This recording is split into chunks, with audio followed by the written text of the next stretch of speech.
Hello बच्चों, good evening. स्वागत है आप सभी का हमारे चैनल साइंस दीवाने विद्याकुल में।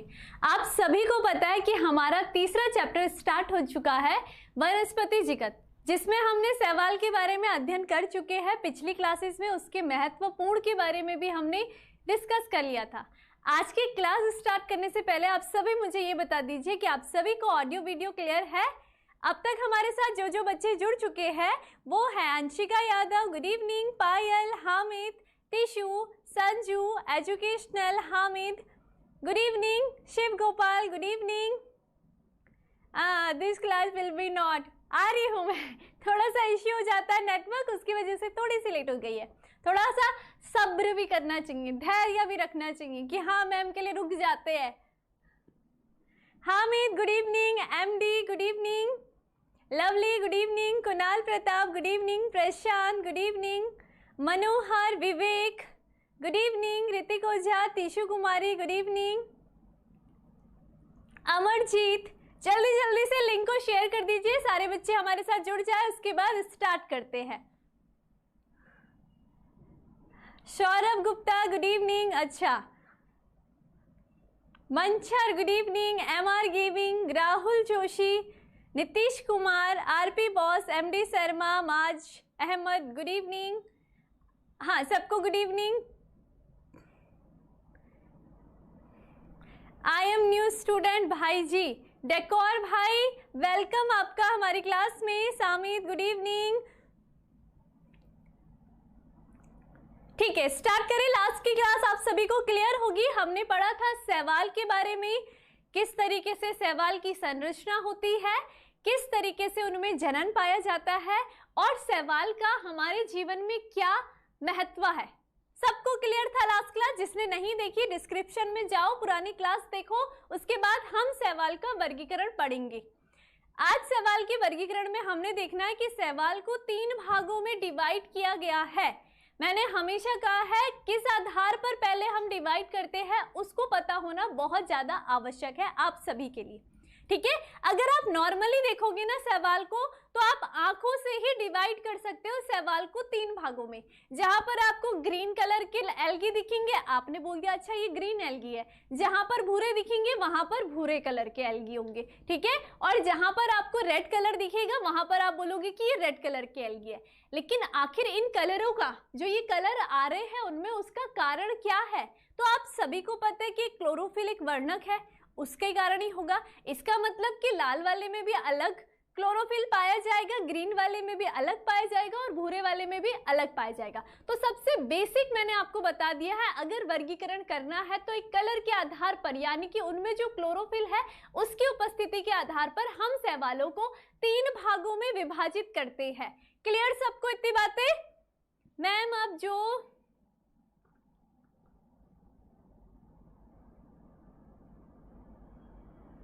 नीतीश कुमार, कौन सा? बिल्कुल, हामिद देखो कितने अच्छे से बातें कर रहे हैं वहां पर कि लाइक कर दो, शेयर कर दो। ठीक, इतनी बात क्लियर है? वेरी गुड, पढ़ लिया था ना। तब अब डिसाइड करते हैं, आगे चले। ये तो आपको ग्रीन एल्गी दिख रहा है, लो समुद्रों में बह रहा है बढ़िया तरीके से, ठीक है। तो यहां पर तो पेज दे रखा है, क्यों दे रखा है पेज? हमने डिवाइड कर देना है एल्गी का वर्गीकरण। आज हम पढ़ेंगे classification of algae, classification of algae, है ना। चलिए भाई, हमने 3 भागों में डिवाइड कर दिया। अभी मैंने नॉर्मली आपको नाम भी बता दिया है कौन कौन से है। हरे शैवाल, जिसे हम कहते हैं, क्या बोलेंगे हम इसको? क्लोरोफाइसी, ठीक है। क्या बोलेंगे? क्लोरोफाइसी, ठीक है। दूसरे आते हैं आपके भूरे शैवाल। अब भूरा कलर तो यहाँ है ही नहीं, अरे किससे बनाए, किसी से भी बना दो। भूरे शैवालों को हम कहते हैं पियोफाइसी। दूसरे कौन से आएंगे हमारे? पियोफाइसी, ठीक है। चलो अब तीसरे की अगर हम बात करते हैं तो तीसरे जो आते हैं वो आते हैं रोडोफाइसी, ठीक है। इतनी बात सभी को क्लियर हो गई है? बहुत ज्यादा इजी है। बताओ क्लियर सबको? बताइए क्लियर? ठीक, यहां पर मैंने क्या कहा, ये जो सवाल होंगे इन सवालों को हम क्या कहते हैं? हरे सवाल कहते हैं। ठीक है, हरे सवाल भी कहते हैं, इन्हें हम क्या कहेंगे? भूरे सवाल भी कहते हैं। बेसिक आप जितना छोटे लेवल से पढ़ोगे, जितने इजी तरीके से समझोगे, तभी आपको अच्छे से क्लियर होती रहेंगी बातें। ठीक है, वरना किताबों की बातें इतनी आसानी से समझ नहीं आती है। और ये क्या है? लाल सवाल। चलिए भाई, ये बात तो क्लियर हो गई है। अब अगर ये कलर है, इसका मतलब इनके अंदर कोई क्लोरोफिल का चेंजेस हो रहा है, जिस कारण ये जो सवाल है वो बिल्कुल अलग अलग कलर के है। तो यहाँ पर हम सबसे पहले देखेंगे कि यहाँ पर जो क्लोरोफिल है, जो क्लोरोफाइसी है, इसका कारण, किसके कारण ये कलर में हरा कलर का दिखता है। ठीक है, तो यहाँ पर इसका क्या देखेंगे हम? क्लोरोफिल। क्लोरोफिल। अब देखो आपको याद कैसे करना है इसको। ठीक है, ABCD तो सबको आती है। ठीक है, क्लोरोफिल, यहां पर भी क्लोरोफिल। चलिए देखो, तीनों ही सवालों में ए जो वर्णक होगा वो प्रेजेंट होता है। ठीक है, तीनों में ही ए प्रेजेंट होता है। ठीक है, अब हरे वाले में क्या होगा? इसमें बी वर्णक प्रेजेंट होता है, भूरे वाले में सी वर्णक प्रेजेंट होगा और इस वाले में डी वर्णक प्रेजेंट होता है। ठीक है, तो इन तीनों की उपस्थिति के कारण ये क्या होंगे? हरा वाले में सिर्फ दो बता दिए मैंने, ए और बी। ठीक, इसके बाद अगर हम भूरे सवाल की बात करेंगे, उसमें क्लोरोफिल ए और सी के साथ साथ क्या पाया जाता है? कैरोटीनॉइड और ज़ैंथोफिल। ठीक है, क्या पाया जाएगा? कैरोटीनॉइड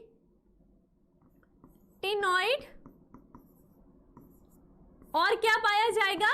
ज़ैंथोफिल, जिस कारण इसका कलर कैसा है? भूरे कलर का है। ठीक, इसके बाद फिर आगे देखेंगे, हमने पढ़ा कि वहां पर क्या होगा? जो भूरे लाल कलर के सवाल है, इसमें पाया जाता है क्लोरोफिल ए और डी के साथ फाइकोएरिथ्रिन। ठीक है, क्या पाया जाएगा? फाइकोएरिथ्रिन। बताओ, आपको इतनी बात क्लियर हो गई है कि इन तीनों ही सवाल का कलर एकदम अलग अलग क्यों है? क्योंकि इनमें जो क्लोरोफिल वर्णक पाया जा रहा है, उसके कारण इनका कलर अलग अलग हो रहा है। हरे वाले में कौन पाया जा रहा है? ए और बी। क्लियर? फिर भूरे वाले का कलर भूरा क्यों है? क्योंकि उसमें क्या पाया जा रहा है? क्लोरोफिल ए और सी, और साथ ही साथ कैरोटीनॉइड पाया जा रहा है और ज़ैंथोफिल पाया जा रहा है। उसके बाद हम किसकी बात कर रहे हैं? जो लाल सवाल है, इनका कलर लाल कलर का है, किसके कारण? क्लोरोफिल ए और डी के कारण, और साथ ही साथ में इसमें फाइकोएरिथ्रिन पाया जाता है। क्लियर? दिमाग में बैठ गया? चिपक जाना चाहिए दिमाग में। ठीक है, अब चलते हैं, हम इसके आवास स्थान की बात करते हैं। ठीक है, अगर हम आवास की बात करेंगे, चल आवास की बात करते हैं। आवास की बात करते हैं तो ये पाए जाते हैं स्वच्छ जल में। ठीक है, और समुद्रों में भी पाए जाते हैं। ठीक, इतनी बात क्लियर?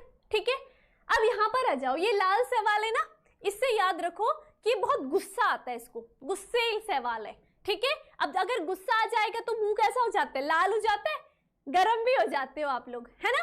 तो ये जो लाल सवाल होते हैं, ये गर्म समुद्र में पाए जाते हैं, अर्थात ये गर्म इलाकों में ज्यादा पैदा होते हैं, गर्म पानी में ज्यादा पैदा होते हैं। ठीक है, तो ये भी क्या होंगे? समुद्र में पाए जाएंगे, लेकिन जो जल होगा वो कैसा होगा? गर्म स्थल। ठीक है, लाल हो गया आप सभी का मुंह? गुस्से से हो गया। ठीक है, इसके बाद आते हैं फियोफाइसी की। तो फियोफाइसी की अगर हम बात करेंगे तो ये भूरे सवाल है, ये इससे ठंडे रहते हैं, बेचारे को ज्यादा गुस्सा तो आता ही नहीं है, तो वो नॉर्मल रहते हैं। इनका जो समुद्र में तो रहते हैं, स्वच्छ जल में भी रहते हैं। ठीक है, स्वच्छ जल में भी रहेंगे, लेकिन कैसे रहेंगे? ठंडे जल में। ठीक है, जो नॉर्मल पानी होता है उसमें रहते हैं। बताओ क्लियर? देखो, आवास स्थान की बात करी तो ये जो रहेंगे क्लोरोफाइसी, ये स्वच्छ जल में भी रहेंगे और समुद्र में भी रहेंगे। क्लियर? उसके बाद आ जाते हैं भूरे वाले में, ये स्वच्छ जल में भी रहेंगे, समुद्र में भी रहेंगे, लेकिन ठंडे वाले जल की बात करिए उसमें ज्यादा पाए जाएंगे। उसके बाद लाल शैवाल की बात करते हैं, गुस्सा। तो ये कैसे रहेंगे, समुद्र में पाए जाएंगे, स्वच्छ जल में भी पाए जाएंगे, लेकिन उसका तापमान क्या होना चाहिए, जल का तापमान ज्यादा होना चाहिए गर्म जल वाले में। क्लियर? ललिता देवी, अच्छा रूपाली नाम है, ठीक है।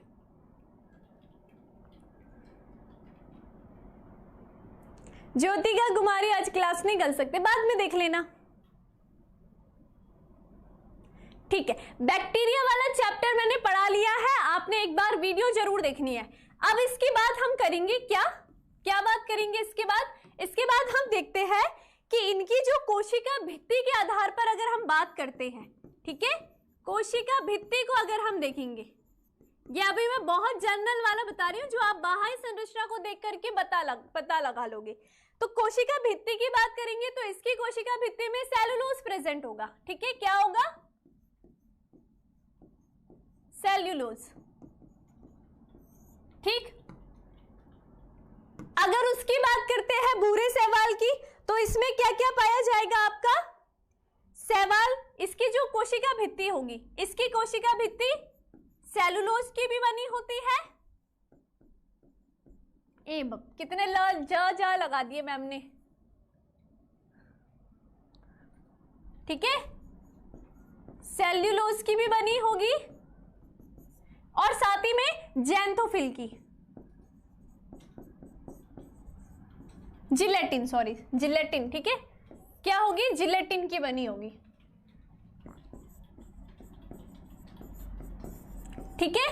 ये हमने अभी बाह्य संरचना की बात कर रहे हैं। अभी इसमें भी देखोगे कि इसमें भोजन का संचय कैसा होता है। पहले आपको मैं नॉर्मल बता रही हूं जो आप बाहर की संरचना को देख के पता लगा सकते हो, ठीक है। और लास्ट जो होगा लाल शैवाल की, इसकी भी कोशिका भित्ति बनी होती है सेल्यूलोज की, सेल्यूलोज। बताओ, क्लियर? देख रहे हो क्या क्या लिखा है, सेल्यूलोज, ठीक है। बताओ, क्लियर? अरे बाप रे, क्या हो गया इसको लवली, रिपीट क्या करना है, अभी तक तो बहुत इजी बताया मैंने। फिर से एक और बार, क्लोरोफाइसी, पहले तो हमने शैवाल को 3 भागों में डिवाइड कर दिया, फिर उसके बाद हम देखते हैं 3 भागों में आखिर किस आधार पर डिवाइड करा। अभी जो मैं बता रही हूँ बहुत सिंपल आधार बता रही हूँ, हमने सिर्फ बाह्य संरचना देखनी है कि अच्छा ये हरा कलर का है, ये भूरे कलर का है, ये लाल कलर का है, इसका मतलब कलर अलग अलग है, तो यहाँ पर इनमें क्लोरोफिल का कुछ ना कुछ खेल चल रहा होगा। इसमें क्लोरोफिल ए और बी प्रेजेंट है, इसमें क्लोरोफिल ए सी कैरोटीनॉइड और जैंथोफिल प्रेजेंट है, और इसमें chlorophyll A D phycoerythrin present है, जिसके कारण इसका कलर लाल है, इसका कलर भूरा है। फिर उसके बाद हम बात करते हैं इसका आवास स्थान की, तो इसका आवास स्थान हम देखते हैं क्लोरोफाइसी का कि ये क्या होंगे, स्वच्छ जल में भी पाए जाते हैं और समुद्र में भी पाए जाते हैं, ठीक है। और ये बात भी ध्यान रखोगे, स्वच्छ जल में अगर ये पाए जाते हैं तो पता है कहाँ पाए जाते हैं, इस तरीके से आप देखोगे तो ये आपको सतह में भी दिखते हैं। अगर ये नीचे बॉटम से भी ऊपर आ रहे होंगे ना, तो ये यहाँ सतह में भी फैले रहते हैं। हरे शैवाल आपने देखे ये इस तरीके से, ठीक है, बड़ी बड़ी संरचनाएं होती है, आगे आगे पढ़ेंगे।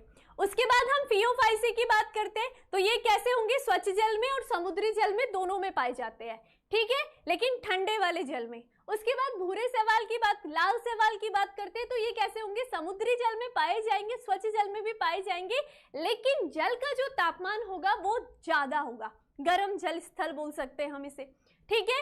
उसके बाद हमने फिर बाह्य संरचना देखी, इनकी कोशिका भित्ति, क्योंकि ये प्लांट जगत में पाए जाते हैं तो कोशिका भित्ति इनमें पाई जाएगी।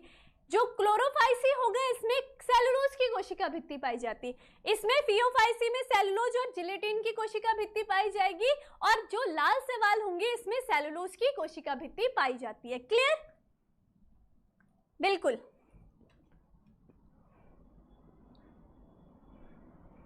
ठीक है, चलो अब आगे चलते हैं, ठीक है।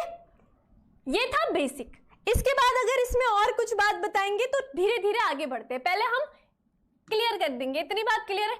ये क्लोरोफाइसी, फियोफाइसी, रोडोफाइसी, चलो सबसे पहले हम क्लोरोफाइसी का अध्ययन करेंगे, ठीक है। बताओ इतनी बात सबको क्लियर है जो मैंने बेसिक बताया है?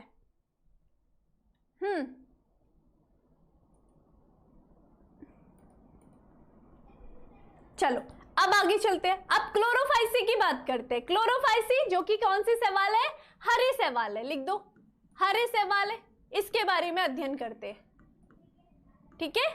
चलिए देखेंगे क्लोरोफाइसी के सदस्यों को प्राय हरे शैवाल भी कहते हैं। दिमाग में बैठ गया? बैठ गया। ये कैसे होते हैं? एक कोशिकीय भी होते हैं। एक कोशिकी की बात करूंगी तो आपके दिमाग में एग्जाम्पल आ जाना चाहिए क्लेमाइडोमोनास का, ठीक है। किसका?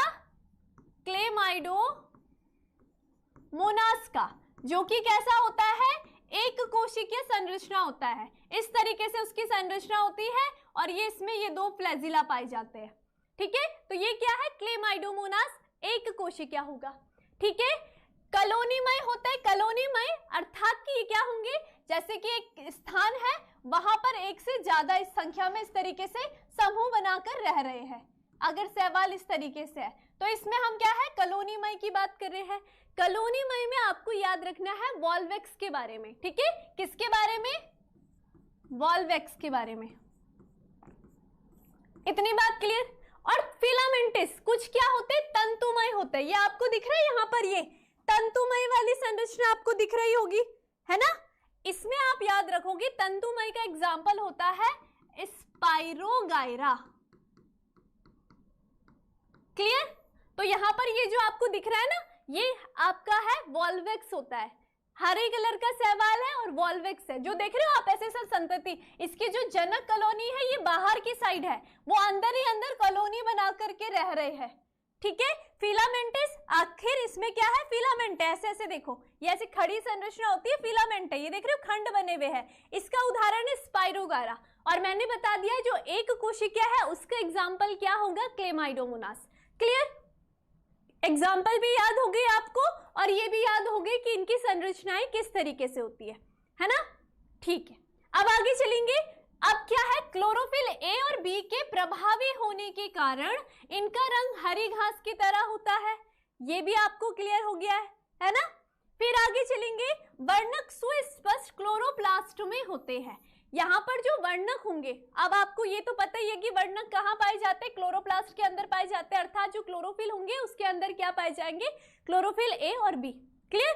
फिर क्लोरोप्लास्ट में डिस्क, प्लेट की तरह और जालिकाकार कप के आकार की, सर्पिल अथवा रिबन के आकार की संरचना होती है। जो इनका क्लोरोप्लास्ट रहता है, जिसके अंदर क्लोरोफिल रहता है, वो कैसे कैसे आकार का होता है? डिस्क के आकार का होता है, ठीक है। प्लेट के आकार का होता है। प्लेट कैसी होती है? इस तरीके से, ठीक है। जालिका वर्ध होता है तो जालिका यूं इस नुमा होता है, जालिका नुमा, ठीक है। कप के आकार का होता है तो कप क्या होगा? इस तरीके से। और सर्पिल आकार यूं यूं यूं, रिबन भी इस तरीके से हो जाता है। तो इसका क्लोरोप्लास्ट इस तरीके से होता है और इसके अंदर क्या पाए जाते हैं? क्लोरोफिल प्रेजेंट होते हैं। ये भी क्लियर कि इनकी संरचनाएं कैसी होती है क्लोरोप्लास्ट की? सबको क्लियर है ना। फिर आगे, अच्छा अब यहां पर देखो, ये किसका एग्जाम्पल है? आपको पता है ये क्या दिख रहा है आपको? ये है एक कोशिकीय क्लेमाइडोमोनास। क्लेमाइडोमोनास इस तरीके से दिखता है। देखिए, इसके अधिकांश सदस्य के क्लोरोप्लास्ट में एक अथवा एक से अधिक पायरिनॉइड होते हैं। आखिर अब क्लेमाइडोमोनास का मैं आपको डायग्राम दिखा रही हूँ। आपको ये बीच में एक संरचना दिख रही होगी व्हाइट व्हाइट सी, ये इसका पायरिनॉइड है। और पायरिनॉइड वह स्थान है जहां पर इनका भोजन का संचय होता है। तो अगर बात करूंगी कि क्लोरोफाइसी में भोजन का संचय कहाँ होता है, तो कहाँ होगा? पायरिनॉइड में होता है, ठीक है। तो यहाँ पर क्या होगा? आंसर क्या होगा? पायरिनॉइड। चलो यहीं पे लिखा हुआ है। पायरिनॉइड क्या होंगे? स्टार्च होते हैं, कार्बोहाइड्रेट। पायरिनॉइड क्या होते हैं? स्टार्च होते हैं। इनमें क्या होगा? इनका भोजन यहीं पर संचिप्त होता है। अलग अलग उसमें शैवालों में अलग अलग होता है। इसमें पायरिनॉइड है। कुछ शैवालों में तेल बूंदक के रूप में भोजन संचित रहता है, जैसे तेल की बूंदें होती है ना, उस तरीके से भोजन का संचय भी होता है। हरे शैवाल में प्राय एक कठोर कोशिका भित्ति होती है। बाहर से एक कोशिका भित्ति सेलुलोज की बनी होगी, जिसकी भीतरी सतह किसकी बनी है? सेलुलोज की। और बाहरी सतह पेक्टोज की बनी होती है। अगर हम इसी की बात करेंगे, कोई सवाल ले लिया, हला सवाल, उसमें 2 कोशिका भित्ति की बात कर रहे हैं, ठीक है। अंदर का भाग सेलुलोज का बना है और जो उसका बाहरी भाग है उसको ढके हुए है वो किसका बना है, पेक्टोज का बना है। क्लोरोफाइसी की बात कर रही हूं, ठीक है। अब इसकी बात आएगी किस चीज में, अगर इसके जनन की बात आती है। तीसरा टॉपिक क्या होगा, जनन कैसे करते हैं। जनन कैसे करेंगे, मैंने आपको बताया शैवाल का जनन, अलैंगिक जनन कैसे करेंगे, विखंडन के द्वारा करेंगे, खंडन के द्वारा करेंगे, साथ ही साथ में ये कायिक प्रवर्धन के द्वारा भी अपना रिप्रोडक्शन करते हैं। कायिक प्रवर्धन यानी कि उनका एक भाग टूट गया और उससे नया पौधे का निर्माण हो गया। क्लियर, ठीक है। अब यहाँ पर देखेंगे कायिक जनन प्राय क्या होते हैं, तंतु के टूटने से अथवा विभिन्न प्रकार के बीजाणु के बनने से होता है। तो ये तो मैंने आपको जब मैंने सवाल वाला बताया था उस समय भी मैंने ये क्लियर करा था कि कायिक जनन में क्या होगा, यहाँ पर जैसे इनका कोई तंतु, जैसे कि स्पाइरोगायरा है, ठीक है, स्पाइरोगायरा है, इसका एक तंतु टूटा, ठीक है, तो यहाँ पर जहां पर ये गिरेगा वहीं से एक नए पौधे का निर्माण हो जाएगा, एक नए शैवाल का निर्माण होगा। या फिर ये क्या करेंगे, कोई भी इनकी जो जाति होगी वो अपने अंदर स्पोर्स का निर्माण करेंगे प्रतिकूल परिस्थितियों में, और जैसी अनुकूल परिस्थितियां आएंगी ये फट जाते हैं और इनसे क्या निकलेंगे, स्पोर निकलने लग जाते हैं, ठीक है। तो इस तरीके से क्या होता है, इनका कायिक जनन होता है। फिर आगे चले, ठीक है। अब देखो ये क्या है, वॉल्वैक्स की संरचना है, देख रहे हो ऐसे गोल कॉलोनी में रहते हैं ये लोग। अलैंगिक जनन फ्लैजिला युक्त जू स्पोर से होता है। अभी आपने क्लेमाइडोमोनास का अगर डायग्राम देखा होगा तो आपने ऐसी कुछ संरचना देखी, ये बना देती हूँ, इस तरीके से संरचना देखी, इसके ऊपर देखिए आपने ये ऐसे 2 धागेनुमा संरचना, इसे हम कहते हैं फ्लैजिला। फ्लैजिले का काम क्या होता है, चलने का, ऐसे ऐसे चलते ना, तो ये काम क्या कर रहे हैं, फ्लैजिला होते हैं, इसमें चलने का काम करेंगे। और यहाँ पर इसके लिए फ्लैजिला जो काम करेंगे वो करेंगे लैंगिक जनन के लिए, ठीक है। तो आप देखोगे यहाँ पर जो स्पोर जो कि चल बीजाणु होते हैं में बनेंगे, ठीक है। लैंगिक जनन में लैंगिक कोशिकाओं के बनने में बहुत भिन्नता दिखाई देती है। अब देखो, अब ये फ्लैजिला की बात कर रही है, या तो ये कैसे होंगे, लैंगिक जनन जो होगा जब क्या होंगे, या तो क्या होंगे, युग्मक जो होंगे, युग्मक की बात करेंगे, नर और मादा की बात करते हैं, जैसे कि नर और मादा युग्मक, ठीक है, ये नर युग्मक है और ये मादा युग्मक है। आगे आप सभी को पता है जब नर युग्मक और मादा युग्मक संलयित होते हैं तो ये आगे जाकर के क्या बनाएंगे, युग्मनज बनाते हैं, ये सबको क्लियर है। अब लैंगिक जनन कैसे होगा, या तो क्या होंगे, जब नर युग्मक और मादा युग्मक दोनों के दोनों समान आकृति के होंगे तो हम इसको समयुग्मकी कहते हैं, ठीक है। जब क्या होगा, यहाँ पर अगर मादा युग्मक और नर युग्मक दोनों ही असमान आकृति के होंगे, एक छोटा और एक बड़ा होगा, तो हम इसको क्या कहते हैं, असमयुग्मकी, ठीक है, या हम इसको क्या कह सकते हैं, विषम युग्मकी होते हैं। तो इस तरीके से इनका लैंगिक जनन होता है। नर युग्मक इनका चल होता है हमेशा, ठीक है, तो इसलिए हमने ये क्या लिखा है कि चल बीजाणुओं में इनका क्या होगा, लैंगिक जनन होता है, नर युग्मक चलता है। क्लियर। फिर आगे देखेंगे, आगे क्या है, इसके एग्जाम्पल मैंने आपको बता दिए हैं। क्लेमाइडोमोनास की अगर बात करेंगे तो एक कोशिकीय हरा शैवाल, क्लोरोफाइसी, ठीक है। वॉल्वैक्स की बात करेंगे तो वॉल्वैक्स कैसे रहते हैं, कॉलोनी में रहते हैं, गोल संरचना याद रहेगी, ठीक है। यूलोथ्रिक्स, फिर यूलोथ्रिक्स की संरचना याद रखोगे, ठीक है। और स्पाइरोगायरा कैसे है, फिलामेंटस है, और साथ ही साथ इसका एग्जाम्पल एक और याद रखोगे, कारा। क्लियर। क्लोरोप्लास्ट जहां पर आपका क्लोरोफिल प्रेजेंट होता है, बाह्य भित्ति सी रहती है। अब देखो इसके बाद क्या होगा, फियोफाइसी। फियोफाइसी का एग्जांपल हमने दिया, क्या होगा, भूरे शैवाल, ठीक है। भूरे शैवाल की बात करेंगे तो भूरे, ठीक है, भूरे शैवाल इस तरीके से भूरी रंग की संरचना है। इसके बारे में अगर कुछ बातें याद रखनी है तो क्या क्या रखोगे, ये ध्यान रखो, बताओ। क्लियर। कारा इसका एग्जाम्पल है, हरे शैवाल का एग्जाम्पल है कारा, याद रखना है आपने, ठीक है। चलो अब देखेंगे फियोफाइसी, इसको कौन से शैवाल बोले, जल्दी बताओ कमेंट करके। फियोफाइसी कौन से कलर के शैवाल है और इनमें कौन कौन सा क्लोरोफिल प्रेजेंट होता है? बताइए।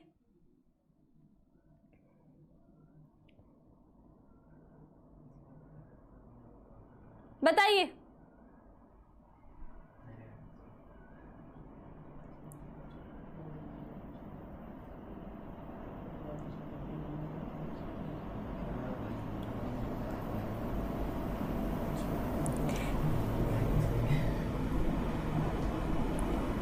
बताओ, क्लियर?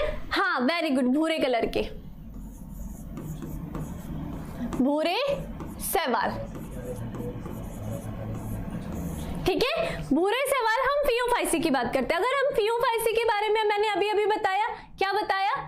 वापस याद करो, बाह्य संरचना भूरे कलर की है तो इसमें क्लोरोफिल ए और क्लोरोफिल सी पाया जा रहा है, कैरेटिनॉइड पाया जाएगा और जैंथोफिल पाया जाएगा, जिस कारण इसका कलर भूरे कलर का है। इसके बाद हम फिर इसकी संरचना देख रहे हैं, कैसी संरचना होगी इसकी।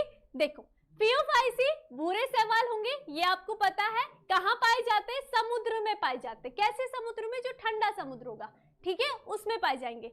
उनके माप तथा आकार में बहुत ज्यादा विभिन्नता होती है। देखो, या तो ये बहुत ज्यादा छोटे होते हैं, ठीक है, या तो क्या होंगे, बहुत बड़ी संरचना में होंगे, इस तरीके से। अभी आपको डायग्राम दिखाऊंगी, इस तरीके से लंबी संरचना के बने होते हैं, ठीक है। लेकिन इसमें मैंने हमेशा बताया है, शैवाल में इनमें कभी भी जड़, तना, पत्ती नहीं पाई जाती है। क्लियर इतनी बात? ठीक है। लेकिन अगर हमको इनकी संरचना को जब हम देखते हैं ना, तो किस तरीके से, चलो अगर पेज होगा तब बताती हूं मैं, ठीक है। अलग अलग होंगे। ये कैसे होते हैं? सरल होते हैं, शाखित होते हैं, बहुत सारी शाखाएं निकली है तो ऐसे इस तरीके से होंगे, या तो एक पतले से ऐसे धागे नुमा संरचना है। तंतुमय होंगे, ऐसे तंतु बना करके संरचना होंगी, जिनको हम एक्टोकॉर्प्स कहते हैं, या फिर एक स्थान पर बहुत ज्यादा सघन संख्या में मिलेंगे, इस तरीके से ये होते हैं। कैल्प की बात कर रहे हैं, कैल्प जो होता है वो यही होता है, नीचे भूमि में टच है और पूरे ऊपर तक निकले हुए हैं। ये जो पूरी संरचना होती है इसको हम कैल्प कहते हैं। जो बड़े बड़े शैवाल होते हैं ना, लगभग इनकी ऊंचाई 100 मीटर से ज्यादा होती है, तो इन्हें हम कैल्प कहते हैं, ठीक है। तो ये कैसी संरचना है? कैल्प होती है। जो भूरे शैवाल है उनमें जो सबसे बड़ी संरचना है उन्हें हम कैल्प कहेंगे। क्लियर?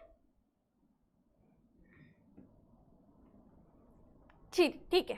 अब देखो, कैल्प की ऊंचाई लगभग 100 मीटर तक होती है, ठीक है। इनमें क्या होगा? क्लोरोफिल ए, सी, कैरेटिनॉइड और जैंथोफिल प्रेजेंट होता है। ये बातें आपको क्लियर है? फिर आगे चलेंगे।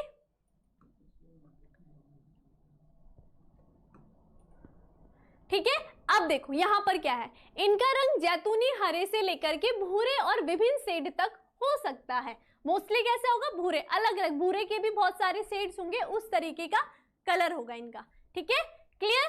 ये शेड जैंथोफिल वर्णक के कारण होता है, ठीक है, फ्यूकोजैंथिल के कारण होता है। तो ये तो मैंने आपको बता दिया, आपने याद रखना है, carotenoid, chlorophyll A, chlorophyll C और साथ ही साथ जैंथोफिल। बस ये 4 याद रखोगे, बहुत अच्छे से क्लियर हो जाएगा, ठीक है। इनमें क्या होता है? अब देखो, इनमें जो भोजन का संचय होता है वो जटिल कार्बोहाइड्रेट के रूप में होता है। और इससे पहले हमने क्या देखा था? उनमें किसके रूप में हुआ था? पायरिनॉइड के प्रेजेंट में हुआ था, है ना, उसके रूप में संचित हो रहा था। इसमें कैसा है? इसमें देखो, भोजन का संचय जो हो रहा है वो लैमिनेरिया और मैनिटोल के रूप में होता है। ये क्या है? कार्बोहाइड्रेट है, जटिल कार्बोहाइड्रेट। तो भोजन का संचय कैसा हो रहा है? लैमिनेरिया और मैनिटोल के, दोनों में अंतर विभेद करते रहोगे। क्लियर? हाँ, ठीक है। चलो अब आगे। अच्छा, ये संरचना देख लो, ये किसकी है? लैमिनेरिया की है, ठीक है। अच्छा, एक और बात यहां पर बताऊंगी मैं आपको। देखो, हमने शैवाल की बात करी है, ठीक है, आपको इसमें संरचना दिख रही है। आप सोच रहे होंगे कि मैम ये तो पत्ती पत्ती बन रखी है इसमें, है ना। लेकिन हमने कहा कि शैवाल में क्या होगा? जड़, तना, पत्ती तीनों के तीनों ही नहीं पाए जाते। लेकिन हम इनकी संरचना में कैसे देखते हैं? जो इसका नीचे वाला भाग होता है ना, नीचे वाला भाग, इसको हम होल्ड फास्ट कहते हैं। होल्ड फास्ट, ठीक है। होल्ड फास्ट का मतलब होता है एक जड़ जैसी आकृति, लेकिन वो जड़ नहीं है, ठीक है। क्या वो बोल सकते हैं? जड़ की तरह, लेकिन जड़ नहीं है, ठीक है, क्योंकि ये क्या है? एल्गी है, ठीक, उसके बाद आपको ये पतली संरचना दिख रही है, तो आप सोच रहे होंगे मैम ये तो प्लांट्स की तरह तना है, लेकिन ये तना नहीं है, तने की जैसी संरचना है, लेकिन इसको हम कहते हैं स्टाइप।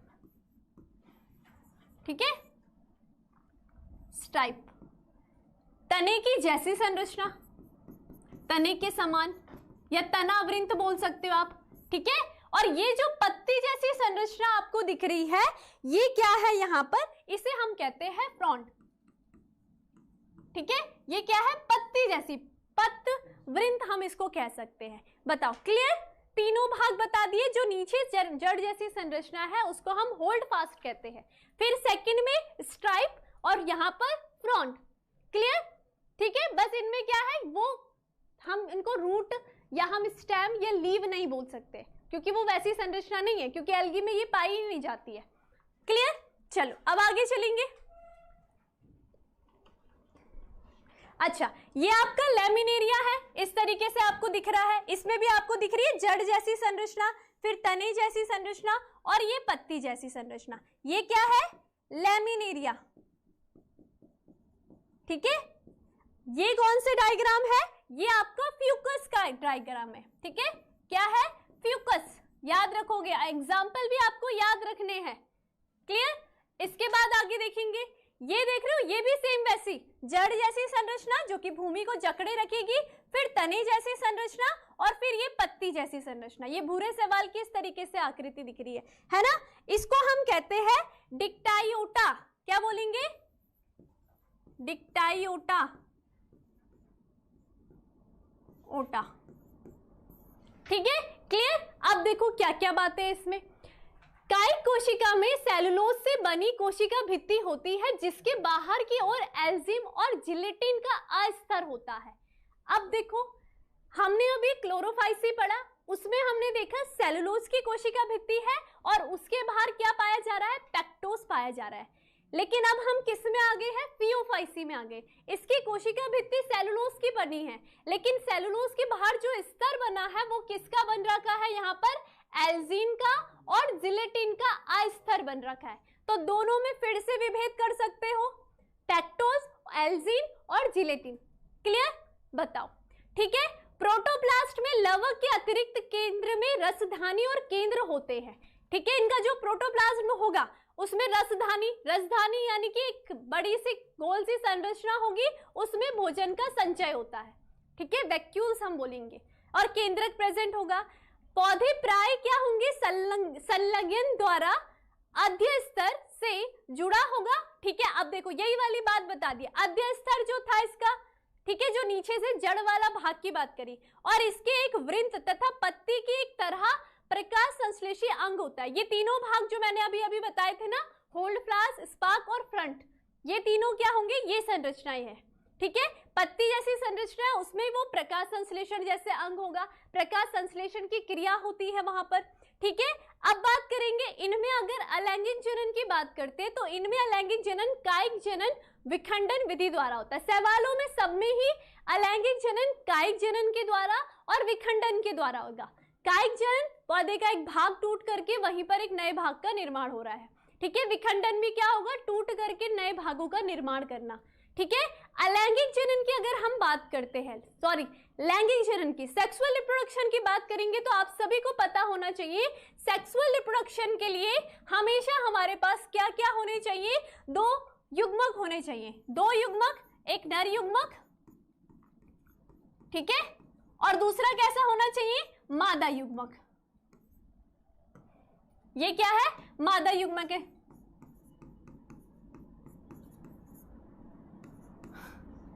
ये दिख नहीं रहा,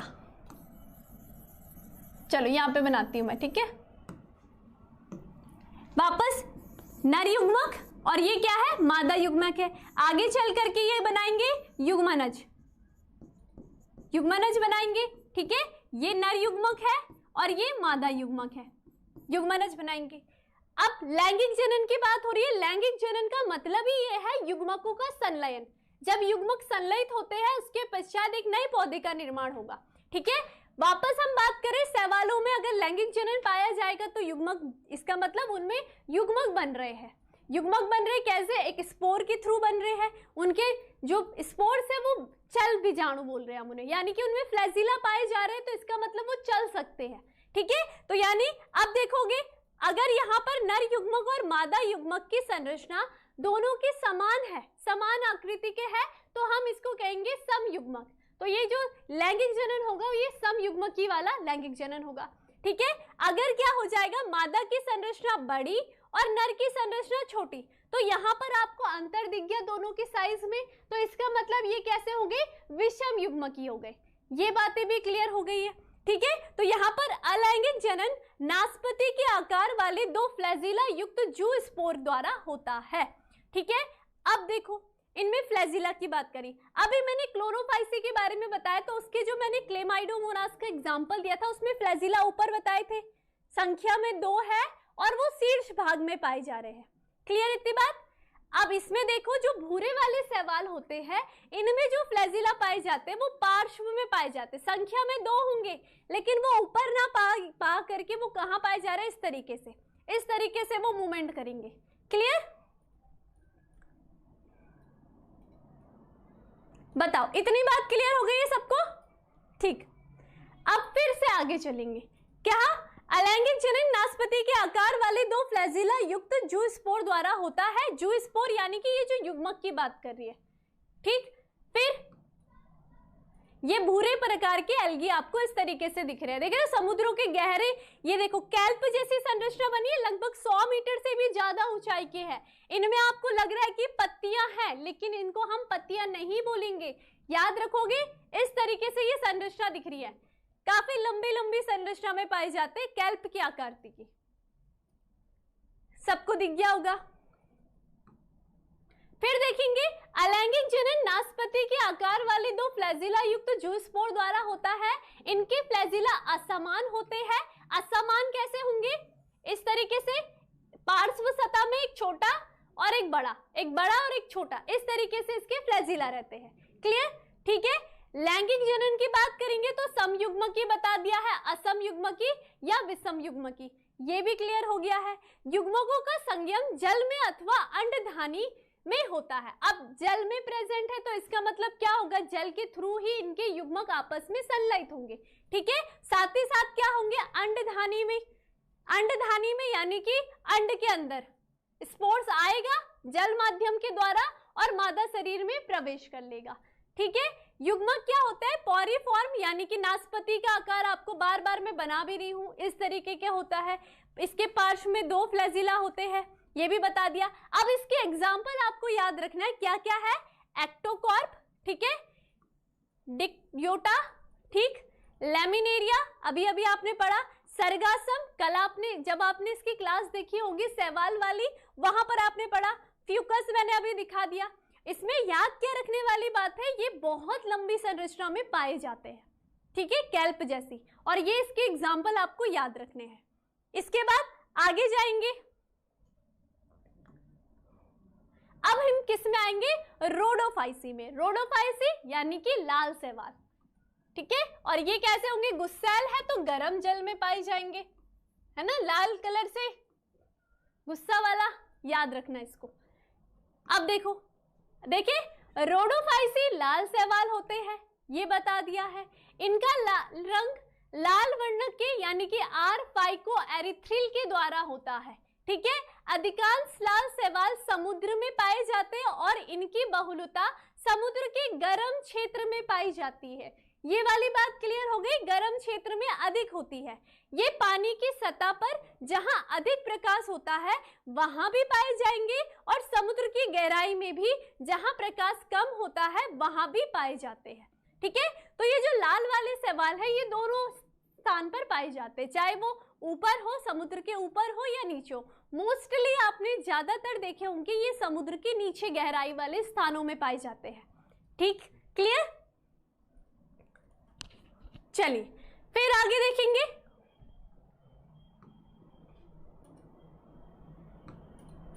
आधार आपको याद रखना है, हमने जो क्लासिफिकेशन का आधार रखा है, क्या क्या रखा है, सबसे पहले इनमें क्लोरोफिल की प्रेजेंस, ठीक है। उसके बाद कोशिका भित्ति की प्रेजेंस, उसके बाद हमने देखा इनमें भोजन का संचय किस प्रकार से हो रहा है, इसकी उपस्थिति पर इनका वर्गीकरण किया गया है। साथ ही साथ इनमें जो जनन पाया जा रहा है वो भी लैंगिक जनन, क्योंकि अलैंगिक जनन सब में सेम पाया जाएगा, कायिक जनन के द्वारा, विखंडन के द्वारा, लेकिन यहाँ पर अभी आप देखोगे लैंगिक जनन में थोड़ी सी आपको यहाँ पर भिन्नताएं दिखेंगी। अभी तक क्लोरोफाइसी, रोडोफाइसी में आपने यही देखा, पियोफाइसी में दोनों में क्या देखा कि इनके जो बीजाणु होते हैं वो चल बीजाणु होते हैं, उनमें फ्लैजिला पाया जाता है। लेकिन अगर हम लाल शैवाल की बात करेंगे, इनमें फ्लैजिला नहीं पाया जाता, अर्थात इनकी जो नर संरचना होती है वो अचल होती है। ठीक है, तो इसका मतलब इसमें कैसा जनन होगा, बिना चल बीजाणु के द्वारा। ठीक है, माध्यम की आवश्यकता पड़ेगी। देखो लाल शैवाल का लाल थैलस अधिकांश बहुकोशिकीय होता है और इनमें से कुछ की संरचना बड़ी जटिल होती है। भोजन फ्लोरिडियन स्टार्च के रूप में संचित होता है। अभी एक और बात क्लियर हो गई होगी, भोजन का संचय इसमें किसके द्वारा हो रहा है, फ्लोरिडियन स्टार्च के रूप में संचय हो रहा है। इस स्टार्च की रचना एमाइलोप्रोटीन और ग्लाइकोजन की तरह होती है। जैसे एमाइलोप्रोटीन और ग्लाइकोजन होता है उसी की तरह यहाँ पर फ्लोरिडियन स्टार्च भी होता है। तो इनका जो संचय होगा वो इस रूप में होता है, भोजन का संचय। इनमें देखो कायिक जनन के द्वारा विखंडन होगा, सब में ये बातें कॉमन आ रही है। अलैंगिक जनन अचल, ये मेन बात आ गई कि अलैंगिक जनन क्या हो रहा है, अचल स्पोर बीजाणु और लैंगिक जनन अचल युग्मकों द्वारा हो रहा है। अभी तक मैंने बताया, सब में क्या बताया था, फ्लैजिला पाए जा रहे थे, है ना। एक में तो शीर्ष में फ्लैजिला पाए जा रहे हैं, संख्या में 2, एक में पार्श्व में पाए जा रहे हैं साइड साइड से, लेकिन इनमें रोडोफाइसी में फ्लैजिला प्रेजेंट ही नहीं होते। अगर इनकी संरचना देखेंगे तो इनके युग्मक क्या होंगे, अचल रहते हैं। ये नर युग्मक है, ठीक है, और ये क्या है, मादा युग्मक है। दोनों ही कैसे होंगे, अचल होते हैं, ठीक है। और इनमें फ्लैजिला भी प्रेजेंट नहीं होगा, फ्लैजिला क्या होगा, प्रेजेंट नहीं होगा, अब्सेंट होगा। क्लियर, ठीक। लैंगिक जनन विषम युग्मकी होता है। अब विषम युग्मकी की बात कर दी तो विषम युग्मकी यानी कि इनका क्या होगा, यहाँ पर जो युग्मक होगा वो साइज में क्या होगा, असमान होगा। यानी कि मादा युग्मक संरचना में बड़ा होता है और नर युग्मक संरचना में छोटा होता है, इस तरीके से, और वो भी क्या होगा, अचल होता है। ठीक है, क्लियर।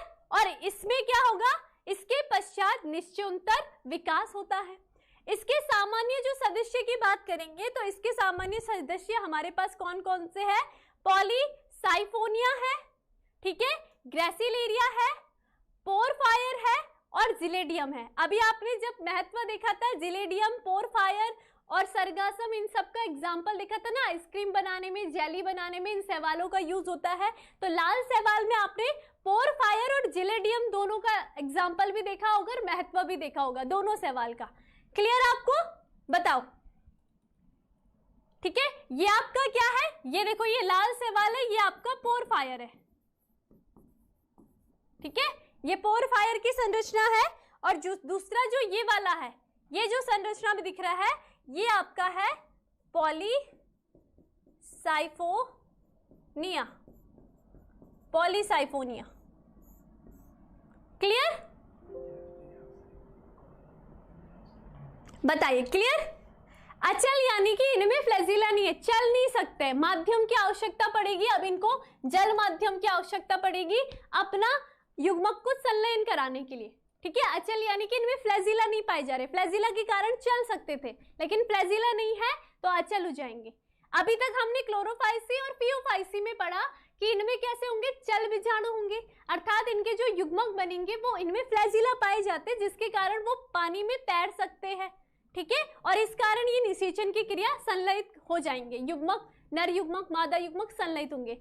लेकिन ये क्या होंगे, ये जो लाल शैवाल की बात करी, ये अचल संरचना में है, एक ही स्थान पर खड़े रहेंगे, इनके स्पोर जाएंगे नहीं, जल माध्यम के द्वारा लहरते लहरते पहुंच जाएंगे स्त्री संरचना में, उसके बाद संलयन होगा और आगे चल करके फिर नई संतति का निर्माण होगा। क्लियर, सबको क्लियर हो गया होगा, ठीक।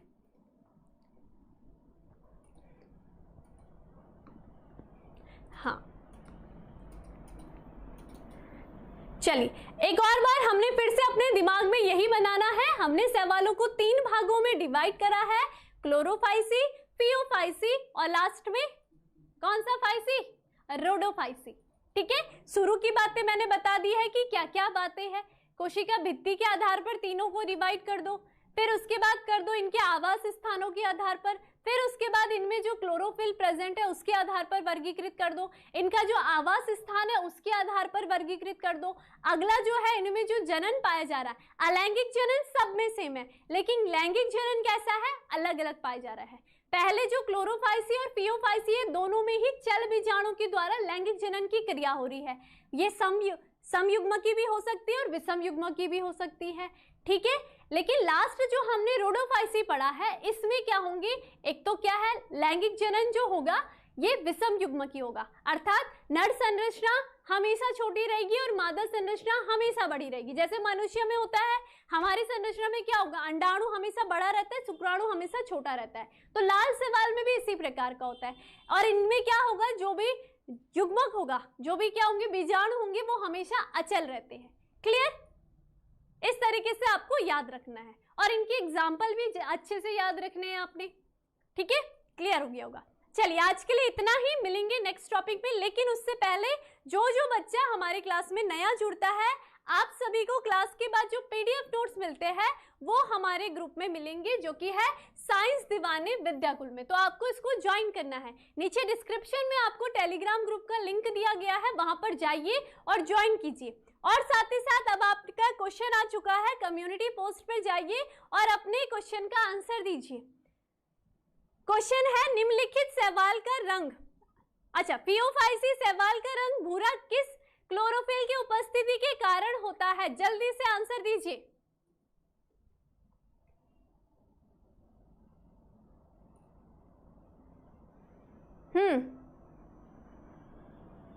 संबुल शर्मा एक और फिर से रिवीजन करके देख लेना।